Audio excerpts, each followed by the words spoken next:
नमस्कार दोस्तों, excellent academy कुंडली में आप सभी का स्वागत है। जैसा कि बच्चों हम पिछली कक्षा में पढ़ रहे थे भारतीय संविधान का विकास। भारतीय संविधान का विकास कैसे हुआ उसके लिए मैंने आपको बताया था कि पहले हम कुछ चार्टर एक्ट के बारे में बात करेंगे जो समय समय पर भारत आते रहे ईस्ट इंडिया कंपनी के आने के समय से। तो कल हमने जो किया था बच्चों वो 1793 तक कर लिया था। तो आज है 1813 का चार्टर एक्ट। 1813 का जो चार्टर एक्ट था बच्चों वो भारत के लिए काफ़ी महत्वपूर्ण था, कंपनी के लिए भी महत्वपूर्ण था। भारतीयों के लिए क्यों महत्वपूर्ण था बच्चों? क्योंकि इस एक्ट के तहत पहली बार भारतीयों की जीवन व्यवस्था में सुधार के लिए, उनको शिक्षित करने के लिए, भारतीयों को शिक्षित करने के लिए पहली बार इस संविधान में एक्ट में ये नियम बनाया गया कि भारतीयों की शिक्षा पर प्रति वर्ष 1 लाख रुपया खर्च होगा। तो पहला महत्वपूर्ण कार्य क्या था? शिक्षा पर 1 लाख रुपए खर्च। शिक्षा पर 1 लाख रुपए खर्च होंगे। भारतीयों की शिक्षा पर, भारत के अंदर बच्चों भारतीयों की शिक्षा पर, जो शिक्षा पर 1 लाख रुपए खर्च किए जाएंगे, ये किसके लिए किए जाओगे? भारतीयों के लिए बच्चों। किसके लिए? भारतीयों के लिए शिक्षा पर 1 लाख रुपए खर्च करने की बात कही गई 1813 के चार्टर एक्ट में। दूसरा कार्य क्या हुआ? इस एक्ट के तहत ईसाई धर्म का प्रचार करने की अनुमति प्राप्त हुई। जो दूसरी महत्वपूर्ण बात थी वो थी बच्चों ईसाई धर्म का प्रचार। कंपनी को इस एक्ट के तहत ईसाई धर्म का प्रचार करने की अनुमति मिली। वो ईसाई धर्म का प्रचार कर सकते थे भारत के अंदर। तीसरा महत्वपूर्ण कार्य बच्चों देखो इस एक्ट में जो हुआ, पहले जो भारत के साथ व्यापार करने का अधिकार था वो केवल कंपनी को था, जो ईस्ट इंडिया कंपनी थी। लेकिन इस एक्ट में एक प्रावधान किया गया कि कंपनी के साथ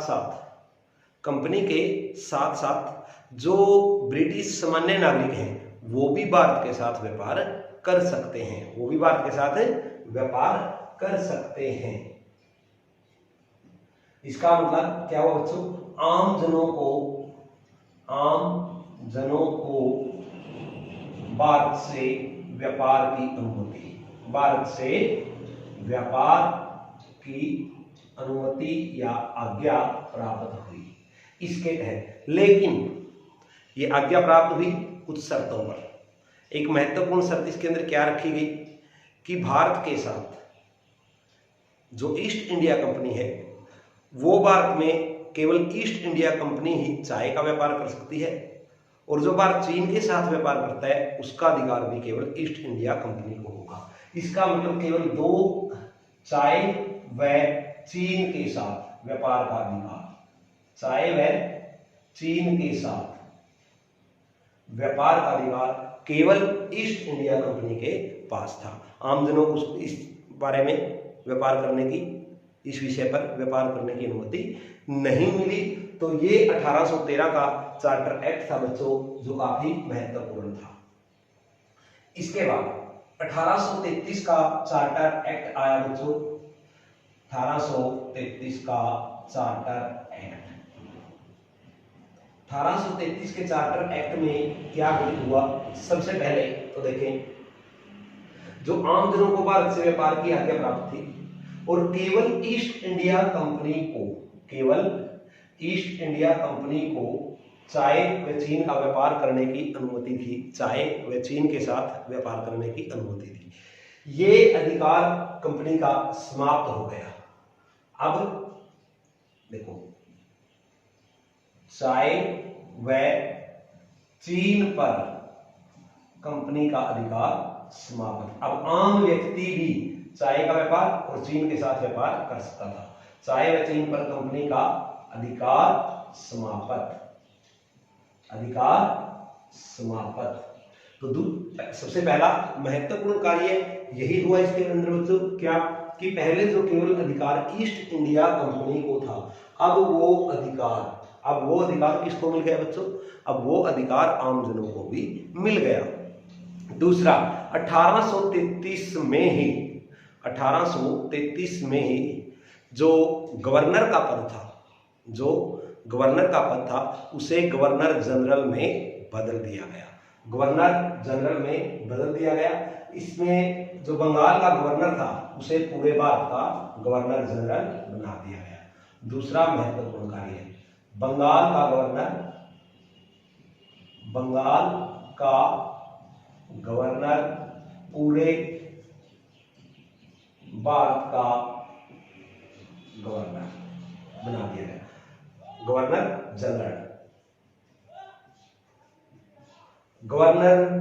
जनरल, वायसराय, ये अलग अलग होते हैं बच्चों। ये क्या होते हैं अगली वीडियो में हम बताएंगे। अभी सिर्फ हम 1813, 33 और 53 जो चार्टर एक्ट है आज की वीडियो में यही करेंगे। गवर्नर जनरल, वायसराय, ये क्या होते हैं, इनमें क्या अंतर है, बड़ा ही महत्वपूर्ण अंतर है जो कई बार आप नहीं समझ पाते, ये हम अपनी अगली वीडियो में बताएंगे। तो फिलहाल आप 1833 का चार्टर एक्ट समझिए। नंबर 3, तीसरा महत्वपूर्ण कार्य इसके अंदर पूरे देश के लिए, क्योंकि अब पूरे भारत का गवर्नर जनरल बन चुका था लॉर्ड विलियम बेंटिक पूरे भारत का गवर्नर जनरल बन चुका था। प्रश्न आता है एग्जाम में बच्चों, भारत का प्रथम गवर्नर जनरल कौन बना? तो वो है लॉर्ड विलियम बेंटिक। जो वारेन हेस्टिंग्स था वो पहला गवर्नर था, न कि गवर्नर जनरल जो बनने का सौभाग्य प्राप्त हुआ वो किसको हुआ? लॉर्ड विलियम बेंटिक को प्राप्त हुआ। बंगाल का गवर्नर अब पूरे भारत का गवर्नर कहने लगा। इसके बाद एक महत्वपूर्ण कार्य क्या हुआ? पूरे देश के लिए, संपूर्ण भारत के लिए जो भी ईस्ट इंडिया कंपनी के अधिकृत क्षेत्र था उस पूरे के लिए एक ही बजट बनाया गया। तो एक बजट, ये था इसका तीसरा महत्वपूर्ण कार्य। देखो बच्चों, हर बात लिखी नहीं जा सकती बोर्ड पर, कुछ मैं साथ में बोलता रहता हूं। मैंने पहले भी कहा था आपको कि जब भी आप कोई भी क्लास अटेंड करें तो उसके साथ साथ आप कॉपी पेन अपने साथ हमेशा रखें, ताकि जो बातें आपको बताई जाती हैं वो साथ ही साथ आप नोट कर सको।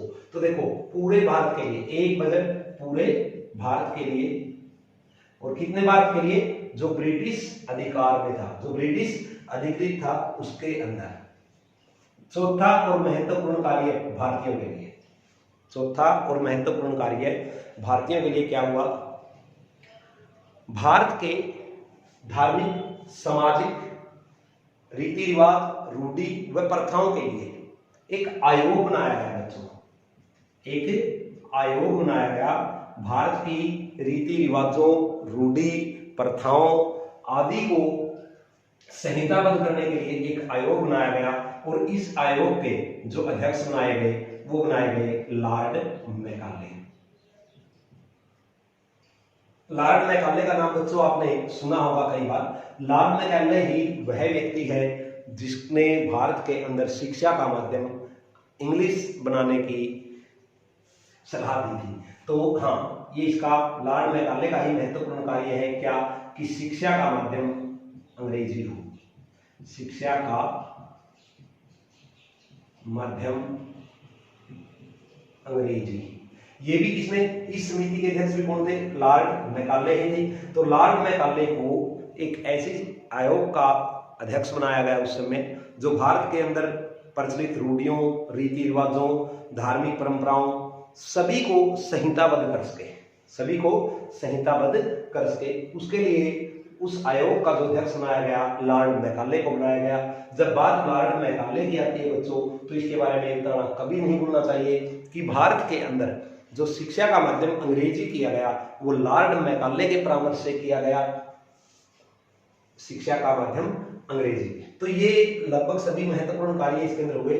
और जो 1833 का चार्टर एक्ट था, इसमें मैंने आपको बताया कि जो बंगाल का गवर्नर था उसे पूरे भारत का गवर्नर जनरल बना दिया गया। जो बंगाल का गवर्नर जनरल था उसे पूरे भारत का गवर्नर जनरल बना दिया गया। और कौन था वो? लॉर्ड विलियम बेंटिक को बच्चों भारत का समाज सुधारक भी कहा जाता है। क्योंकि इसने भारतीय समाज को सुधारने के लिए कई सारे अच्छे कार्य किए। नंबर 1, सती प्रथा का अंत। इन्होंने क्या किया सबसे पहले बच्चों, सती प्रथा का अंत। सती प्रथा का अंत कब किया बच्चों? सती प्रथा का अंत एग्जाम में प्रश्न पूछा जा सकता है 1829 में। किसके प्रयासों से? राजा राम मोहन राय के प्रयासों से। राजा राम मोहन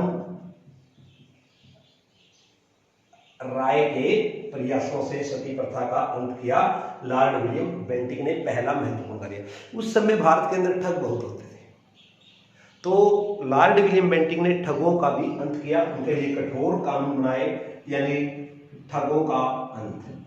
ठगों का अंत। इसके बाद सती प्रथा के बाद दूसरा महत्वपूर्ण कार्य 1830 में विलियम बेंटिक के द्वारा ये किया गया बच्चों। तो इस प्रकार से लॉर्ड विलियम बेंटिक को भारत का समाज सुधारक कहा जाता है। क्यों कहा जाता है ये आपको समझ में आ गया होगा, उम्मीद करता हूं। लॉर्ड विलियम बेंटिक, जो बेंटिक भारत के गवर्नर जनरल रहे, वो कब से कब तक रहे? 1828 से 1835 तक भारत में। ये 28 से 33 तक ये बंगाल के गवर्नर जनरल रहे, 33 से 35 तक पूरे भारत के गवर्नर जनरल रहे। तो गवर्नर जनरल और वायसराय में अंतर क्या, वो मैं बता चुका हूं आपको कि अगली वीडियो में बताया जाएगा। अब देखो बच्चों, तीसरा और अंतिम आज के लिए, जो आज हम 2 एक्ट कर चुके हैं आज की कक्षा में बच्चों, आज का तीसरा एक्ट है 1853 का चार्टर एक्ट। 1853 का चार्टर एक्ट आज की कक्षा का ये हमारा अंतिम चार्टर एक्ट है, लेकिन ये भारत का भी अंतिम चार्टर एक्ट था बच्चों। इसके बाद कोई चार्टर एक्ट भारत नहीं आया। 1773 से चार्टर एक्ट 1600 से ही आने शुरू हुए थे ईस्ट इंडिया कंपनी के साथ। ईस्ट इंडिया कंपनी की स्थापना भी चार्टर एक्ट यानी राजपत्र के द्वारा शुरू हुई थी। तो 1853 तक चार्टर एक्ट आए। इसके बाद अब आप सोचेंगे इसके बाद भी तो नियम बने, बिल्कुल बने हैं बच्चों, लेकिन वो नियम चार्टर एक्ट के नाम से नहीं जाने जाते। वो नियम किसके नाम से जाने जाते हैं? भारतीय अधिनियम। किसके नाम से? भारतीय अधिनियम के नाम से जाने जाते हैं। जो बाद के एक्ट आए उसके बारे में हम कल चर्चा करेंगे। तो अब हम बात करते हैं 1853 का चार्टर एक्ट। 1853 के चार्टर एक्ट में क्या क्या चीजें महत्वपूर्ण घटित हुई? सबसे पहले बच्चों आपको बताते हैं 1813 के अंदर शिक्षा पर 1 लाख रुपए खर्च करने की बात हुई। शिक्षा पर 1 लाख रुपए खर्च करने की बात हुई। जब शिक्षा प्राप्त हो गई तो फिर क्या हो बच्चों, जो भारत के अंदर सर्विस निकाली जाती थी, सेवाएं निकाली जाती थी ईस्ट इंडिया कंपनी के द्वारा, उसके अंदर भर्ती करने के लिए पहली बार प्रतियोगिता परीक्षा की शुरुआत हुई। आप सभी प्रतियोगिता परीक्षा की तैयारी कर रहे हैं बच्चों, तो आपको पता होना चाहिए कि प्रतियोगिता परीक्षा की शुरुआत भारत में किस एक्ट के तहत हुई और कब हुई। तो 1853 में बच्चों सबसे महत्वपूर्ण कार्य क्या? प्रतियोगिता परीक्षा की शुरुआत हुई भारत के अंदर। प्रतियोगिता परीक्षा का आरंभ की शुरुआत भारत के अंदर हुई बच्चों। तो ये 1853 के चार्टर एक्ट का सबसे पहला और महत्वपूर्ण कार्य था। दूसरा, संपूर्ण भारत के लिए एक विधानमंडल बनाया गया। संपूर्ण भारत के लिए विधानमंडल बनाया गया बच्चों। विधान मंडल संपूर्ण भारत के लिए।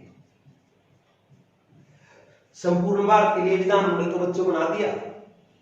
संपूर्ण भारत के लिए विधानमंडल तो इस एक्ट के तहत बना दिया गया बच्चों, लेकिन इसकी सबसे बड़ी त्रुटि है थी कि भारतीयों के लिए, जो भारतीय इस विधानमंडल के अंदर चुनकर जाएंगे, उनको अपने लिए कानून बनाने का अधिकार प्राप्त नहीं हुआ। यह इसकी सबसे बड़ी त्रुटि थी कि कानून बनाने का अधिकार नहीं, कानून बनाने का अधिकार प्राप्त नहीं हुआ। कानून बनाने का अधिकार नहीं। जो विधानमंडल के सदस्य थे वो चुनकर तो चले गए, लेकिन उनको क्या नहीं प्राप्त हुआ बच्चों? ये इस एक्ट की सबसे बड़ी कमी थी। भारतीयों को अपने विषय में भी कानून बनाने का अधिकार प्राप्त नहीं हुआ। तीसरा और सबसे महत्वपूर्ण जो कार्य था बच्चों वो इस एक्ट के तहत क्या हुआ, देखें तीसरा कार्य। तीसरे कार्य के अंदर क्या हुआ, जो इंग्लैंड की संसद थी उसको इस एक्ट के तहत यह अधिकार मिला कि वह किसी भी समय भारत में ईस्ट इंडिया कंपनी का शासन समाप्त कर सकती थी।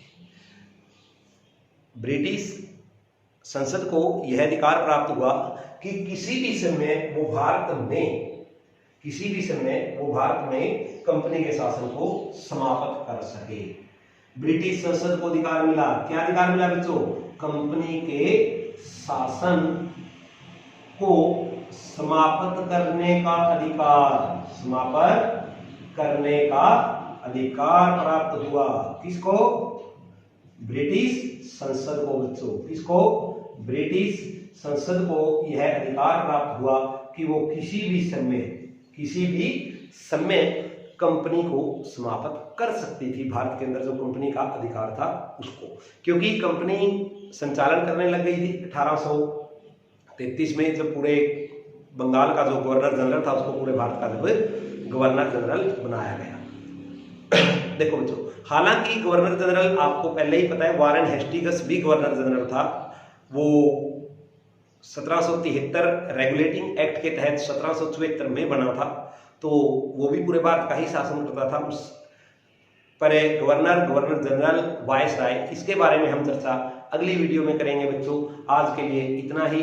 उम्मीद है आपको पसंद आया होगा जो आज का हमारा लेक्चर था। आप कोशिश करना इसको अच्छे से कर सके, ठीक, बार बार रिवाइज करना बच्चों। एग्जाम में इसमें से प्रश्न पूछे जाते हैं, तो शेयर और लाइक करना ना भूलें। अगर आपको वीडियो पसंद आती है तो अपने दोस्तों पर शेयर करें, लाइक करें, सब्सक्राइब करें। धन्यवाद। जय हिंद।